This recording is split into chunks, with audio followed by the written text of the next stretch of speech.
Elenora was a kingdom untouched by sleep. For generations, its people had forgotten what it meant to dream. They closed their eyes each night, but saw nothing, only a vast, endless dark that held its breath until morning. The priests called it a blessing, a divine silence sent by heaven to keep the mind pure. But the elders whispered otherwise, that dreams were stolen long ago, taken by something that lived beneath the soil, feeding on what the mind once dared to imagine. Children were warned from birth, never speak of shadows you cannot see. If a child ever woke screaming, their name was erased from every record, their home abandoned before dawn. None questioned it. The kingdom had no need for dreamers. The queen ruled from her high seat of iron and silence, her eyes hollow from years without rest. Each night, she wandered the empty corridors of her castle, searching for something she could no longer remember. Servants said she sometimes stopped before the cold windows, pressing her hand against the glass as if feeling for another world beyond it. One winter night, a boy named Eric broke the sacred silence. He claimed he had seen a dream, a meadow of silver grass, and a figure standing in the distance, calling his name. By morning, his bed was empty, and the ground beneath his house had cracked open as if swallowed by the earth. From that night onward, whispers began again. Some said the figure from Eric's dream had entered the waking world, moving unseen through the kingdom's sleepless nights. Others believed the soil of Elenora had begun to remember what it once devoured. And though no one dreamed, all began to feel watched, as if, beyond the darkness of their closed eyes, something had finally learned to look back. Beyond the northern border of Elenora lay a quiet settlement the maps no longer named. It was said that every soul born there arrived with a grave already prepared. Long trenches lined the frozen ground, hundreds of them, each marked with a name and an empty space where the date of death should one day appear. The villagers tended their graves like gardens. Some left wildflowers, some whispered to the earth as though speaking to their own future silence. Once each year, at the first frost, a procession took place. The people gathered before their open graves and listened. No words were spoken, only the wind answered. By dawn, a single grave would be filled. No one saw who was buried, yet by morning, a name on one stone would glow faintly with frost, the date now complete. Travelers avoided the place, but rumors drifted to the capital. It was said that no corpse was ever found beneath the soil, only fragments of memory, pieces of cloth, teeth, and sometimes the faint outline of a face made entirely of ice. The queen forbade any mention of it, calling the village cursed. But one winter, a soldier fled from that place and arrived at the castle gates trembling. He claimed he had seen his own grave waiting for him, with a date already carved, the date of tomorrow. He begged the guards to let him leave the kingdom before sunrise. They refused. The next morning, the frost spread from the castle courtyard to the gates of the city, forming a single, perfect line leading north to the village of graves. For decades, Elenora had no ruler the people could see, yet the throne remained. It stood in the grand hall, untouched, unclaimed, and somehow never dusty. Each night, the guards swore that faint marks appeared on the floor before it, as though someone had stepped down and walked away. By dawn, the prince vanished, leaving only the smell of iron in the air. The high ministers spoke in whispers about the king who once sat there, a man who had vowed to rule forever, even if flesh failed him. They said he made a pact before death, binding his crown to blood itself. His body was burned, his ashes scattered, but the throne stayed warm, as though waiting.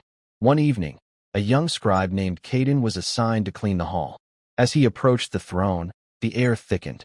He felt something watching him, not from above, but from beneath the stone floor. His torch flickered once and went out.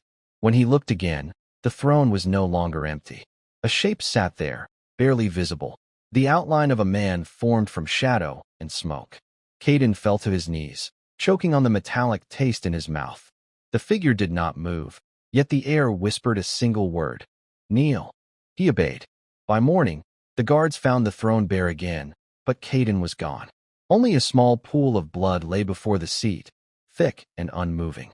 That night, the throne room doors locked themselves, and from behind them came a faint scraping sound, as if something heavy had risen and taken a step forward for the first time in 100 years. Deep within the castle's forbidden library, behind shelves that no servant dared dust, there rested a single book bound in something not quite leather. Its surface was cold, even by torchlight, and seemed to breathe faintly beneath the hand. No title marked its cover, only a thin crack across the spine, like a scar. The queen had ordered it sealed centuries ago, but sometimes, at night, the pages turned themselves. The librarian swore he could hear a heartbeat when he walked too close. He tried once to move it, and his hands came away stained black. The book contained no words, only faces. Each page held the faint impression of someone's features, pressed deep into the parchment, as though their memory had been printed by pain itself. And on the final page, there was space for one more. When Elin found the book, she felt drawn to it, as if something inside recognized her. The pages shivered under her touch, and for a moment, she thought she heard her own voice whisper her name from within. Then the last page turned on its own. It was blank, waiting. By dawn, the book was gone from the shelf. In its place was a thin layer of frost and a single black feather. From that day forward, anyone who dreamed in Elenora claimed to see a figure in their sleep, a woman without a face, turning the pages of an unseen book, one page closer to their name. To the west of Elenora, beyond the marshlands and fallen towers, stood a place where no eyes were born. The people there had faces smooth as porcelain, no sockets, no pupils, no sight. Yet they moved with certainty, walking narrow paths between crumbling homes as if guided by memory instead of vision. No outsider ever survived a night among them. Merchants once entered, leaving carts of grain and wine, but returned with their minds hollowed, whispering of voices that crawled under their skin. "They see through us," one muttered before tearing out his own eyes. After that, the roads were abandoned. It was said the blind ones could sense fear like scent. When a stranger arrived, they would turn their faces toward him, tilting their heads in perfect unison. Then, one by one, they would smile, lips parting too wide, and the air would fill with a faint hum, like breath against glass. A scholar named Aaron came seeking truth. He stayed 3 nights. On the 4th morning, his horse returned alone, its eyes covered in dark cloth, tied with threads of human hair. The villagers nearby spoke of a song that echoed from the west that night, a sound so mournful it made the trees shed their bark. And when the mist cleared, a single phrase was found carved into the frozen ground. There is a lake south of the capital that no map records. It appears only under a moonless sky, its surface smooth as polished obsidian.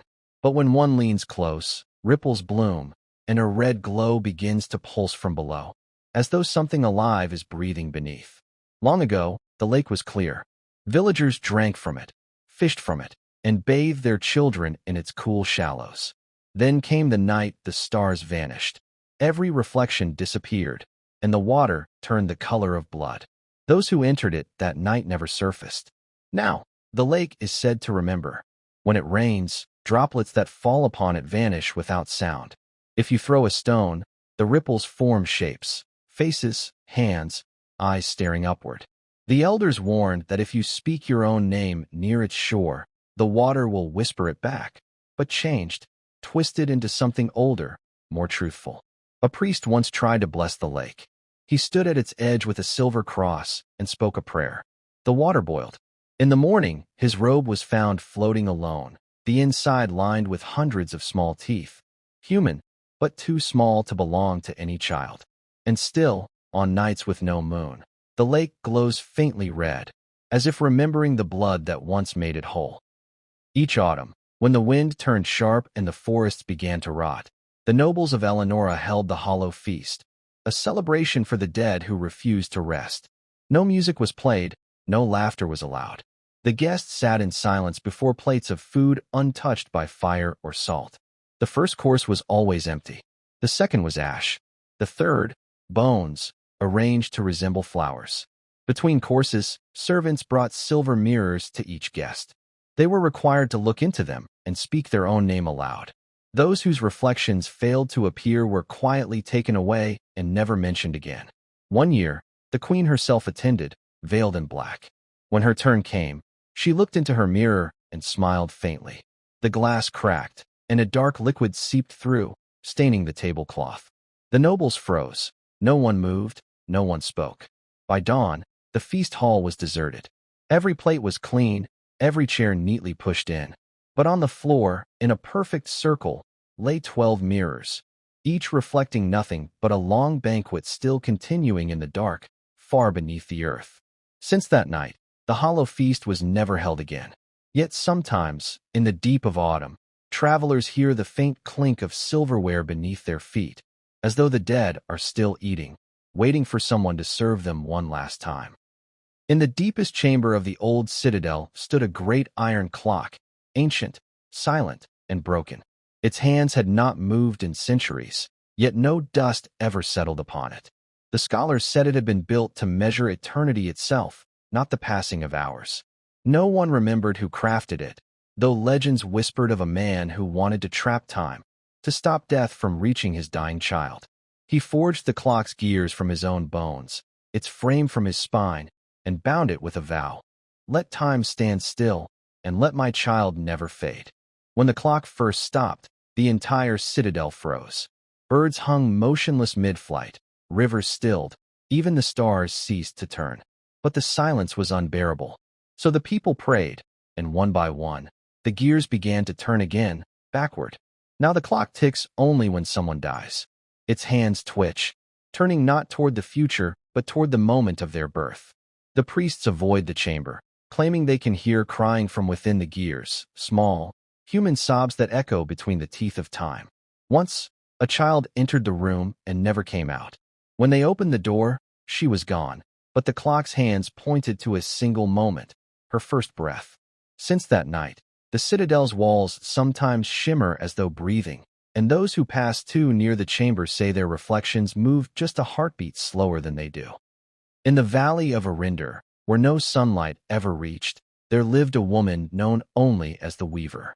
She was said to spin fabric from darkness itself, drawing threads out of corners where the night pooled thickest. Her cloth was soft as whisper, weightless as sorrow, and every piece carried a curse.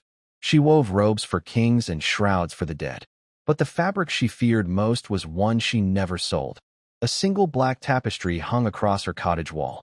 It shifted when she wasn't looking. The figures upon it moved, their mouths open in silent screams.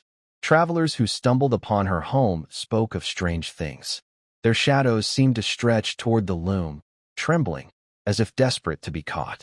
And when they fled, they found their silhouettes slower than their bodies, lagging behind, stitched by invisible threads.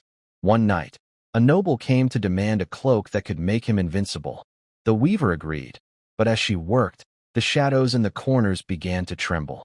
The loom shuddered, and the noble screamed. By dawn, the Weaver's cottage was empty. Only the tapestry remained, and within its dark weave, a new figure had appeared. His face, half hidden in thread, still seemed to breathe. Now, when the moon is thin and windless, villagers say the tapestry glows faintly, and the threads hum like 1,000 unseen voices, weaving, still weaving, trying to finish a pattern that no mortal was meant to see. Far beneath the western cliffs, beyond the reach of tide or light, there lies a staircase carved from black stone. It descends endlessly into the sea, each step colder than the last, each echo fading too soon. Fishermen tell of nights when the water recedes unnaturally, revealing the top of the stairs for just a moment before swallowing it again. No one knows who built them. Some say they lead to the kingdom that drowned before memory began. Others say they lead nowhere at all, that the descent itself is the punishment. A diver once tried to follow them. He tied a rope to the shore and vanished into the dark. Hours passed. When the rope was pulled back, it came up dry, not wet, but covered in fine, white sand that shimmered like bone dust. Those who listen at the cliffs on calm nights can hear faint footsteps rising from beneath the waves, slow and deliberate. Sometimes the sea grows still, and a pale hand presses briefly against the surface, as if someone far below is still climbing, searching for the shore that no longer exists. And when the tide turns red, the water whispers a name, the same name each time, though no living tongue has ever dared to speak it aloud. At the far end of the royal asylum stood a single locked door, unmarked, unnumbered, and sealed with rusted chains. No one remembered who had built the room behind it. The guards avoided it, for those who slept nearby woke screaming without knowing why. The room was said to remember. Whatever entered, sound, touch, or breath, never left. A whisper spoken inside would echo forever, even after the speaker's death. When the door creaked open for the first time in a century, the air that escaped was warm, like something alive had been waiting. Inside, the walls were covered with fingerprints. Some pressed deep into the stone, others faint and small, as if made by children. No windows, no exit. Only a chair at the center, carved with dozens of names. The names changed every night. A healer once entered, hoping to uncover the truth. When she spoke, her voice echoed back, not her own, but hundreds layered together, repeating her words in different tones, older, colder. She fled, but her voice never returned to her. When she spoke again, people swore they heard others whispering through her breath. Weeks later, the door was found sealed again, this time from the inside. And on its surface, written in what looked like dried tears, were 4 words. I am not alone. Since then, the asylum's halls carry faint murmurs. They say it's the room remembering everyone who ever entered, waiting for the next voice to add to its endless echo. Across the valley of Meyerfell, shrouded in silver mist, stretches an old stone bridge. No one knows who built it, or where it truly leads, for its far end disappears into fog that never lifts. Travelers claim the bridge dreams, that when night falls, it sleeps, and anything crossing it after dusk becomes part of its slumber. The villagers call it the bridge that sleeps, because its stones hum faintly like slow breathing. Horses refuse to step upon it. Even birds avoid its arches. A merchant once tried to cross before dawn. He carried a cart of goods and sang loudly to drown his fear. When he reached the middle, the mist thickened and the song faltered. In the morning, the cart returned by itself, rolling gently to a stop before the village gate, empty. Those who live nearby swear that if you lie on the ground beneath the bridge, you can hear whispers, dreams of those it has taken. They speak of distant cities, forgotten faces, and laughter that fades before it reaches the ear. Sometimes, on rare nights, the fog thins for a heartbeat, and shapes can be seen walking along the arches, silent, slow, their feet never touching the stone. When dawn returns, the bridge stands still, its surface damp and cold. And if you press your ear against it, it sighs, as though relieved that morning has woken it once more. In the courtyard of an abandoned monastery lies a well too deep to measure. No water shines within it, only darkness that reflects like glass. The monks called it the mirror of the deep. They believed it showed not what is above, but what lies beneath the soul. Those who looked down saw themselves, not as they were, but as they might have been. Some smiled, others wept. A few fell silent and leaned closer until the dark swallowed their reflection completely. When the monastery fell to ruin, the well remained untouched. Even now, when the moon hides, people say a faint shimmer appears at its surface. Sometimes, the reflection that stares back is not one's own. A wanderer once dropped a stone, waiting for a sound. None came. Instead, a whisper rose. His name, spoken softly, as if from the other side. He fled, but the voice followed, echoing from puddles, from glass, from any surface that could reflect. Years later, a farmer found the wanderer's body near the well. His face was covered by water, though the ground was dry. The reflection in his open eyes showed not the sky, but the bottomless black of the well. Now, no one dares approach it. The monk's last writing, carved upon the rim, still remains. Every reflection is a doorway. Some should never open. When the last tower of Elenora crumbled, the wind uncovered a throne buried beneath the ashes. Upon it sat a figure made entirely of dust, shaped like a man, yet hollow, his chest caved inward as though time itself had breathed him empty. The people called him the King of Dust. They said he ruled what remained, not with voice, but with absence. Wherever he turned his faceless gaze, things forgot their names. Rivers forgot their flow, mountains forgot their weight. Even memories turned brittle and broke. One by one, survivors came to him, begging for mercy. He offered none, only silence. But when they wept, their tears turned to sand, and their footprints faded behind them as if they had never been. It was then that the historians understood the king was not born nor crowned. He was the last wish of the dying land, a guardian of nothingness. A child once dared to approach him. She asked, "Why do you stay if all is gone?" The king lifted his head, and the dust that formed his body shifted like sighing wind. Then, in a voice softer than death, he answered, "Because something must remain to remember the end." When the next storm came, the throne vanished. The plains turned pale and smooth, like untouched parchment. The name Elenora was never spoken again. And from that day forward, every map bore a blank space where the kingdom once stood, a silence that no ink could fill.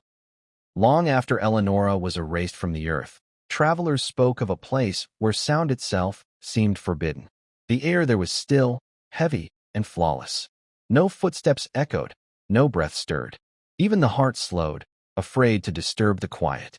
They said this was where all stories went to die.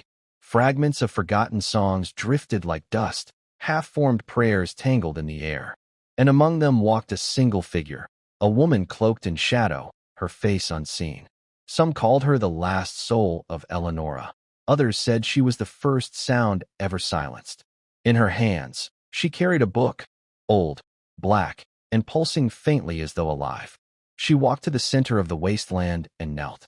When she opened it, the pages were blank. Yet the air trembled, and across the empty parchment, faint letters began to form, not written, but remembered. Each word shimmered, echoing all that had come before. The graves, the throne, the clock, the sea, the bridge, the well. Every sorrow returned as language, every shadow as memory. When the final word appeared, the woman closed the book.